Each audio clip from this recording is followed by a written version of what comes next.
If you're looking for a budget travel rod, a 4-piece rod, I really like the Ugly Stik GX2, guys. This is a brand new version from Ugly Stik, and they sent it to me for a review, so I want to thank them for sending it to me. Let's get right into it.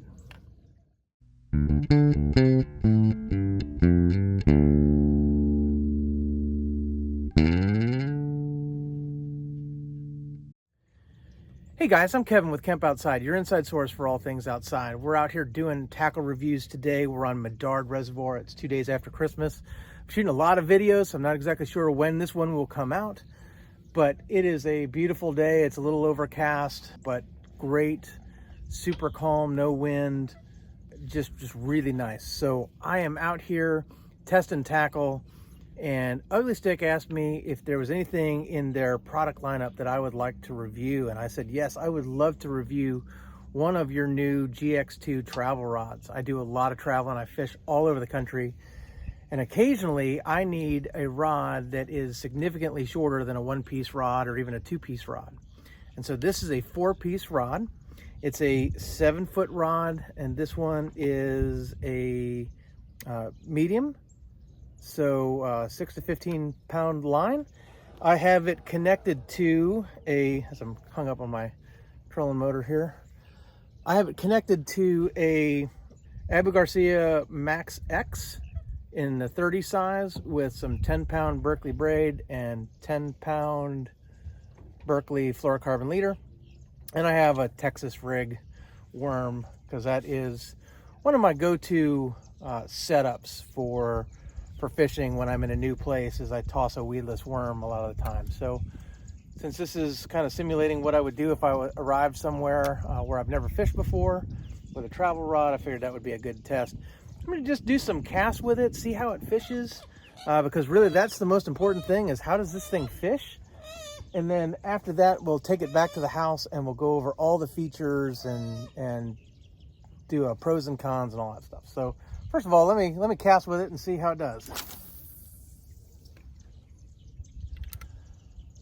So I know you couldn't see where the bait landed, but bottom line is that was a pretty good cast, pretty good casting distance. I didn't feel like it being a 4-piece rod really affected the way the rod loaded up or casted the bait.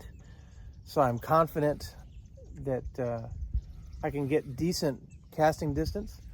Question is sensitivity. How sensitive is this rod? I'm not really sure. Obviously, the more pieces you have, the less a bite is going to transfer down the rod blank as it goes through those different sections. But as I just ran my bait over something in the water, like a log or something like that, I definitely felt the tip. So I could definitely feel a strike. So that's a good thing. This is not a light rod. So the downside of this rod, and I think probably to make it strong enough to be 4 pieces, is that they put some extra, graphite or whatever they make this rod out of to build the blank so that they can do it in 4 sections. So it is not light. And of course, the reel that I have put on it is a budget reel from Abu Garcia. If you want to see the review on the Max X30, I'll put a link right up here. This is the prior generation. They have a brand new Max X, so you can still get both. Both are available on the Abu Garcia website as well as on Amazon and other places. But this is the previous gen Max X, and I like it as a budget reel. It's a pretty inexpensive reel. My favorite budget reel, though, from Abu Garcia is the Max Z. So check that out. You'll see that in a lot of my videos, is the Abu Garcia Max Z, if you're looking for a budget reel. But all in all, guys, I do like this Ugly Stik GX2. I got this rod because sometimes I travel with my wife or with my kids, and I needed some extra travel rods that were really good for family and guests. And I think this will really work out well for that purpose. So as I just work this bait across the water here, unfortunately, haven't had any hits yet today. And I think this is the 4th or 5th rod I've tested this morning. Still no hits, so that's why they call it fishing and not catching, I guess. But let's get this rod back to the house and we'll talk about features, pros and cons, all the different stuff that you might want to know and are probably not afraid to ask. So let's get it back to the house and talk more about it. All right, guys, now that we're back at the house, let's go over the Ugly Stik GX2 travel rod. So the first thing is, it's 4 pieces. So here is the first piece. As you can see, it has nice EVA foam with like heat shrink tubing crossing it for a good grip. Nice EVA foregrip, very comfortable reel seat. It is a little bit skeletonized, so you can feel the blank in the palm of your hand. Really, really comfortable when I was fishing with this, guys. I really like this this setup. And then it does also have a hook keep, which is very important. One of the things that I always talk about. The second piece is basically your biggest guide.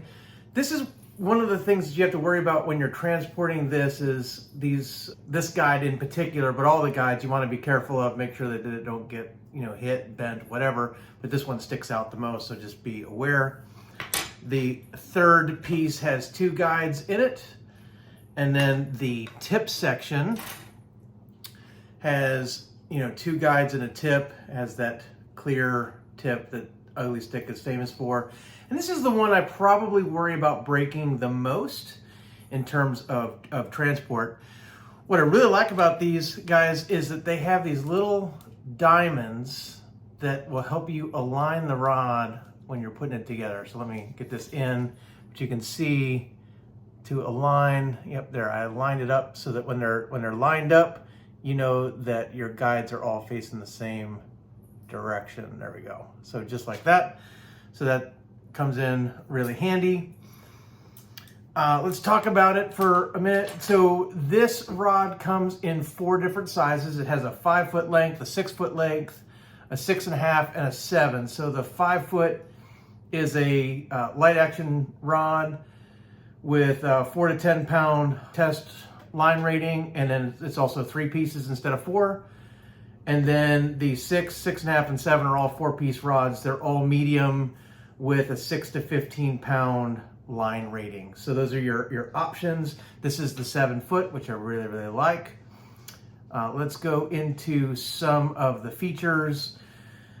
So one of the things I want to mention is the Ugly Tough 1-piece stainless steel guides, and it says it has a smooth, hard coating that reduces line fray. I really like 1-piece guides, especially in travel rods, because if you're taking a travel rod somewhere you know it's going to take a beating, you definitely don't want 2-piece guides in a travel rod where the insert might pop out, and then, well, wherever you are, your rod's no good, because without the insert, the guide frame will fray the line as you're fishing, and if you hook into a big fish, your line is compromised and you might lose it. So I do like 1-piece tough guides, right? They might not be the best in terms of line flow and frictionless casting for the best distance, but you're already compromised with a 4-piece rod anyway. I like the 1-piece guides. As far as the blank goes, right, so Ugly Stik's website says it is ugly tech construction with a combination of graphite and fiberglass to create a strong yet sensitive rod. That is consistent with their 1-piece and 2-piece GX2s. So if you're familiar with the 1-piece or 2-piece GX2s, which, by the way, this is a new version of the GX2 that just came out. So there are older versions of the GX2 and there's an older version of this travel rod. This is the new version as of the making of this video in 2025. But guys, pretty strong, pretty durable, reasonably lightweight for a rod of this class. So, I really, really like it. And I thought reasonably sensitive for a travel rod, for a 4-piece travel rod in this price point. I thought it was pretty good. The last thing I want to mention, guys, is that Ugly Stik offers a 10-year warranty on this rod. So if you buy it, save your receipt, because, you never know what's going to happen. If something happens, you definitely want your receipt so that you can claim your warranty. So let's talk about transporting this rod. And this is where I'm a little disappointed, right? So when you buy the rod comes in this tube.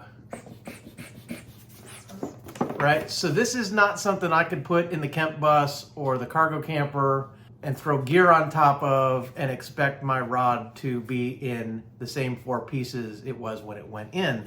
One thing I do like about this tube is that it does have foam, right? So you pull the foam out, you put the rod tube in, you put the foam, I put the foam back in the cap basically, and then put that on. And it does a pretty good job of securing the rod, but this is more really for what you sell the rod, you know, in, not necessarily what you transport the rod in. So you're going to, or at least what I would recommend is that you buy a PVC tube with some, you know, caps, and you just slide this inside the PVC tube and then transport your rod that way. Sure, it's a little bit heavier, a little bit bulkier, but if you have a good PVC tube fishing rod holder, you know, you can put it at the bottom of a pile of gear and your rod's gonna be just fine. If you wanna see how I build my travel rod tubes out of PVC, check it out, I'll put a link right up there. Now, there is an option, guys. So Ugly Stik sent me this rod in exchange for a review, and I really, really appreciate that. But I liked it so much, I went ahead and bought their kit. So you can buy this rod. Retail price, according to Ugly Stik, is $49.95 for this kit. Or you can spend more, and I think it's $79.95, and you can buy the Ugly Stik kit, which comes with the same rod, it comes with a carry bag, and it comes with a reel. Right, and this is the Ugly Stik reel that it comes with. I'm gonna do a full review on this, guys, so I'm not gonna get into it right now as to the pros and cons of that. But if you want a carry bag, you want a reel, you don't wanna have to add a reel to it or that kind of thing, just know that that's available. I'm gonna put affiliate links to the travel rod and the travel rod kit down below so you can check out both of those. Guys, if you use my links to purchase, it's an affiliate link, so it doesn't cost you anything extra, but it's a great way to support my channels. I get a little commission on the sale. So just to get that out of the way. So you can choose whether you want a whole kit with a bag and a reel, or you just want the rod. There are downsides to both. When I get into the review of that, I'm gonna tell you more about what I like and don't like about the kit. But for now, let me just say that I really liked the rod, the transportation solution that Ugly Stik provides or doesn't provide in this case could use a little work. I think Ugly Stik could do just a little bit better to provide a little bit better of a hard tube that you could transport this in. Other than that, guys, I really like it. I'm going to use it a whole bunch. This is going to be the travel rod for my wife when we go traveling. So if you have any questions about this, drop some in the comments below. I'd love to hear from you, or you can connect with us on our other social media. We're on Facebook, LinkedIn, Instagram, and X, or my website at kempoutside.com. We exist to help moms and dads take their kids camping, hiking, fishing, learn about nature, and develop a conservation ethic. We want to help you get you and your kids outside. Sometimes when you're traveling, you might want to do some fishing. That's why we're doing this review, to see if this travel rod is right for you. Guys, we have a whole lot more fishing content coming here in 2025, so stay tuned. Also, guys, if I have a promo code for Ugly Stik, I'm going to put it below in the description. Sometimes it works, sometimes it doesn't. So give it a try. If it's one of those times when Ugly Stik is running a promo with my promo code, it'll work for you. It should get you 10% off. So check it out. If it doesn't work, hey, sorry about that. I can't control when they turn it on and when they turn it off. If you like the video, give me a thumbs up, hit that subscribe, and ring that little bell that notifies you when we release new videos. Thanks for watching. We'll see you next time.